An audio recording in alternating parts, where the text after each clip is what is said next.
Ihminen on tuntenut raudan jo yli 5000 vuoden ajan. Mutta vasta 1700-luvulla tiedemiehet löysivät uusia aiemmin tuntemattomia metalleja, kuten vuonna 1751 ruotsalainen tiedemies Axel Fredrik Cronstedt löysi nikkelin. Vuonna 1778 toinen ruotsalainen Carl Wilhelm Scheele löysi molybdeenin. Ja vuonna 1797 Ranskassa Nicolas Louis Vauquelin tunnisti uuden metallin, jonka hän nimesi kromiksi. Vuoden 1900 paikkeilla useat metallurgit tekivät onnistuneita kokeita rautakromiseoksilla, ja vaikka he havaitsivat niiden poikkeuksellisen korroosion kestävyyden, he eivät täysin ymmärtäneet tätä ilmiötä.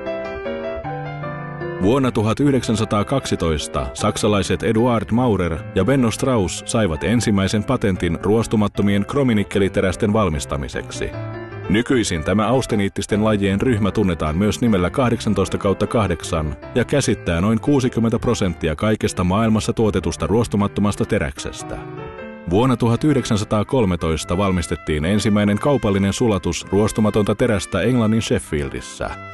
Teräksen kehittäjä oli nimeltään Harry Brearley. Hän kehitti rautakromiseoksia, jotka olivat erittäin kestäviä. Näitä niin kutsuttuja martensiittisiä ruostumattomia teräksiä alettiin pian käyttää veitsissä, joiden terät pysyivät sekä terävinä että ruosteettomina.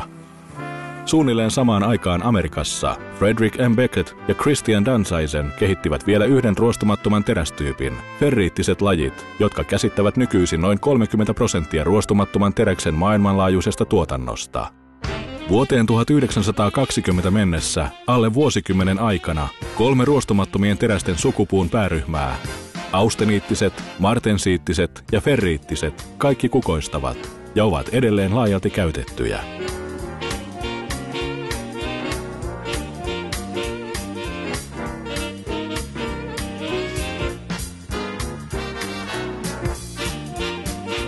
Vuoden 1930 paikkeilla ruotsalaiset metallurgit kehittävät uuden ruostumattoman terästyypin, jossa yhdessä seoksessa yhdistyvät sekä austeniittinen että ferriittinen mikrorakenne. Näitä niin kutsuttuja duplex-teräksiä käytettiin aluksi lähinnä sellu- ja paperiteollisuuden sovelluksissa. Nykyisin duplex-terästen käyttösovellusten kirjo on laaja, kuten petrokemian teollisuus ja meriveden puhdistus, missä edellytetään erinomaista korroosion kestävyyttä ja korkeaa lujuutta. Nykyisin duplex-ruostumattomia teräksiä käytetään jopa siltojen kantavien rakenteiden valmistusmateriaalina.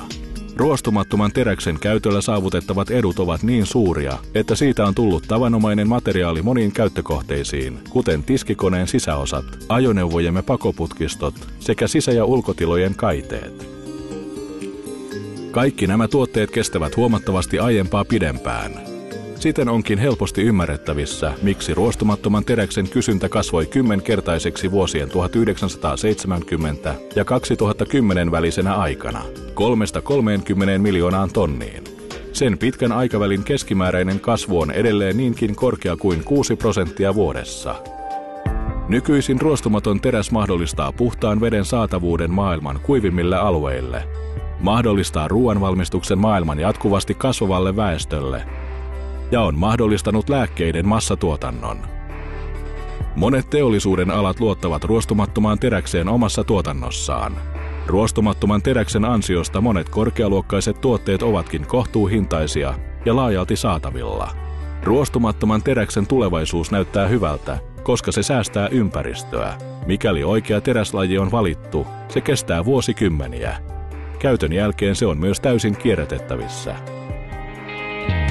Tulevaisuudessa ihmiskunta kohtaa useita uusia haasteita, ja useisiin niistä voimme löytää ratkaisun ruostumattomasta teräksestä. Ruostumaton teräs mahdollistaa uudet energiantuotantomenetelmät. Sillä on keskeinen rooli muun muassa polttokennojen ja biokaasun valmistuksessa, kuin myös fuusiotutkimuksessa. Vain 100 vuotta keksimisensä jälkeen ruostumattomasta teräksestä on tullut osa jokapäiväistä elämäämme. Voitte vain kuvitella, mitä se mahdollistaa seuraavien 100 vuoden aikana.